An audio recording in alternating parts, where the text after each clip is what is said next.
नमस्कार, फिर से स्वागत करती हूँ अनुभूति चैनल में।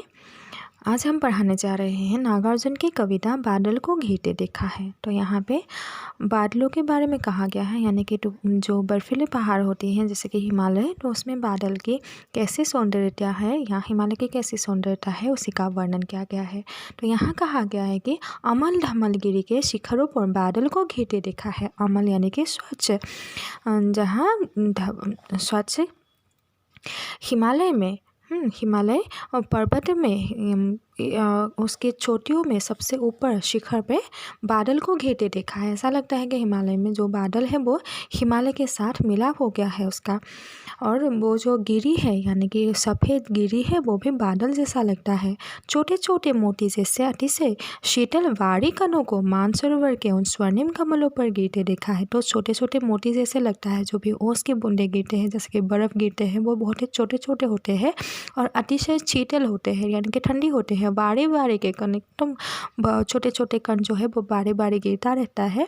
और मानसरोवर यानी कि वहाँ पे क्या है, सरोवर होते हैं और सरोवर में कमल खिलते हैं। तो उन कमल पर जब सूर्य के किरण गिरते हैं तो वो स्वर्णिम जैसा लगता है, यानी कि सोने जैसा कमल लगता है।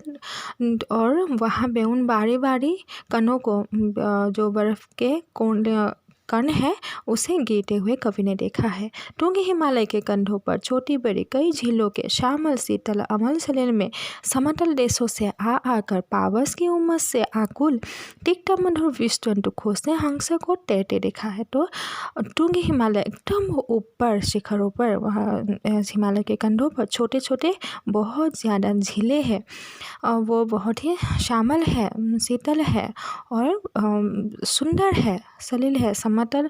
वहाँ पे क्या होते हैं, समतल देशों के, यानी कि पर्वत कैसा है, ऊंचा छोटा ऐसा होता रहता है।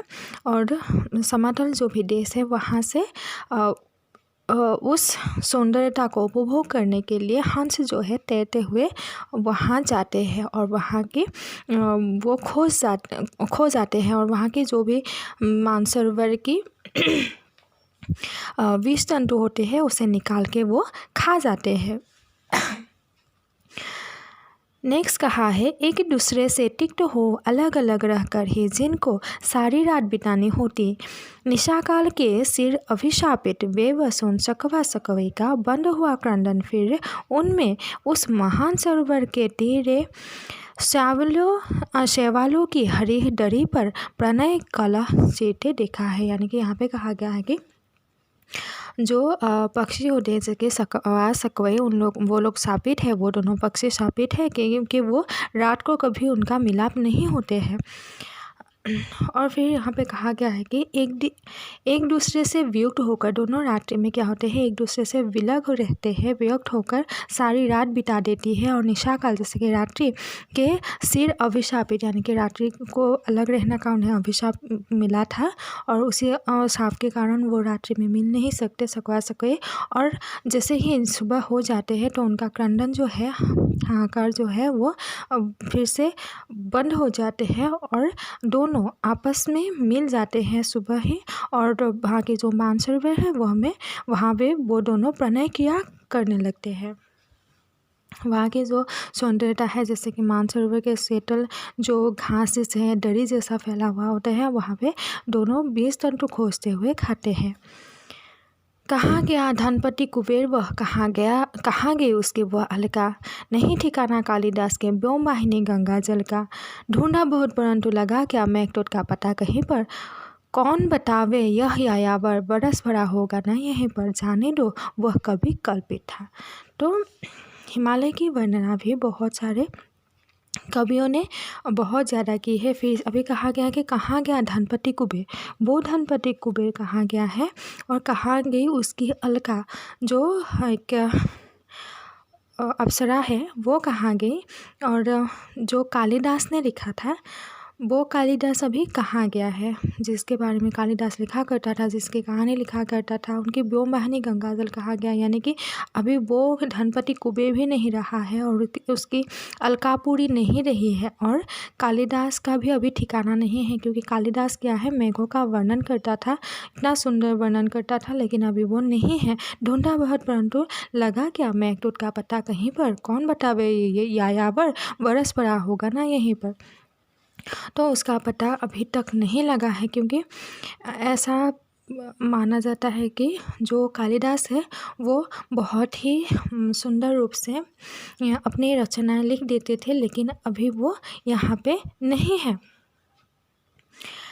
फिर कहते हैं कि जाने दो वो कवि कल्पित था, जिन्होंने, जो कवि कालिदास है और उसने शायद कल्पना करते हुए अपनी रचना लिखे थे, लेकिन अभी हमें उसे याद नहीं करेंगे, क्योंकि उन्होंने बहुत ही सुंदर रूप से लिखा था। मैंने तो भीषण जाड़ों में नभसुंबी कैलाश शिखों पर महामेघ के झंझानील से गरज भेंटे देखा है। तो यहाँ पे कवि ने कहा कि नागार्जुन ने कहा कि कालिदास ने जो कल्पना किया था वो उसका दिन अभी बीत गया है, उन्होंने जो लिखा था वो कल्पना था, लेकिन मैंने स्वयं अपनी आँखों से कैलाश से उच्च शिखर पर मैंने देखा है, वहाँ की महामेघ को देखा है, और जो गरज बरस पड़ते हैं उसको भी मैंने महसूस किया है।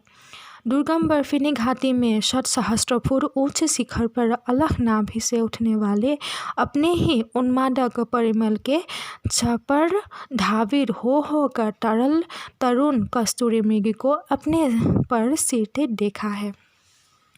तो यहाँ पे क्या होते हैं, जो मृग होते हैं उनके शरीर से क्या होते, बहुत ही सुंदर खुशबू निकलती है, लेकिन उन लोगों को पता नहीं है कि वो जो सुगंध है उनके नाभि से ही निकलता है, इसीलिए वो दोनों क्या हो जाते हैं मृग जो होते हैं वो उस सुगंध को महसूस करने के लिए दुर्गम उस घाटी तक चला जाता है, दौड़ के चला जाता है कि वो सुगंध कहाँ से आ रहे हैं, और वो उच्च शिखर तक चढ़ जाते हैं, लेकिन उनको खुद पता नहीं है कि उन जो सुगंध ढूंढ रहे हैं वो उनकी नाभि में ही है।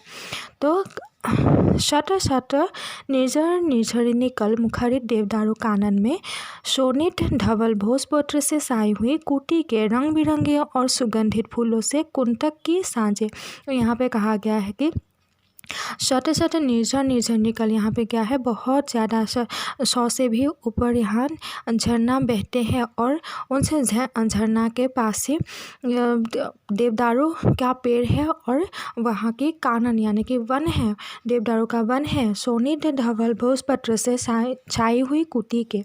यहाँ पे क्या होते हैं, उसी भोजपत्र से यानी कि पाट से बने हुए कुटीर होते हैं, छोटे छोटे रंग बिरंगे सुगंधित फूलों से कुंतल की सांझे।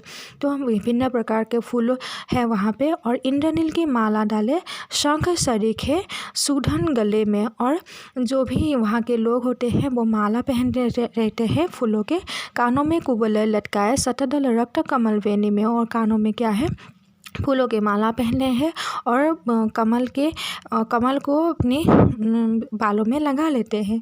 रसद रसित मणि खसित कलामय पान पात्र दाक्षा सब पूरित।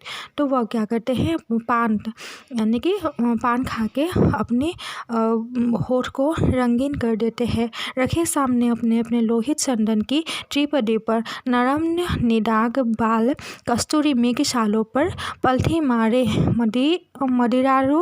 मदिरारू आँखों वाले उन उन्मद किन्नरियों की मृदुल मनोरम अंगुलियों को बंसी पर फेंटे देखा है।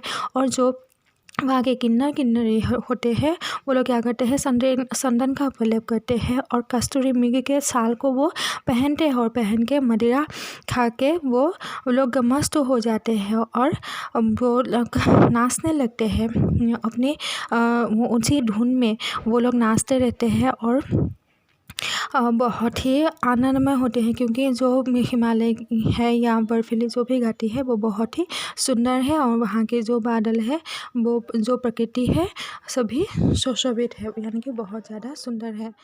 धन्यवाद।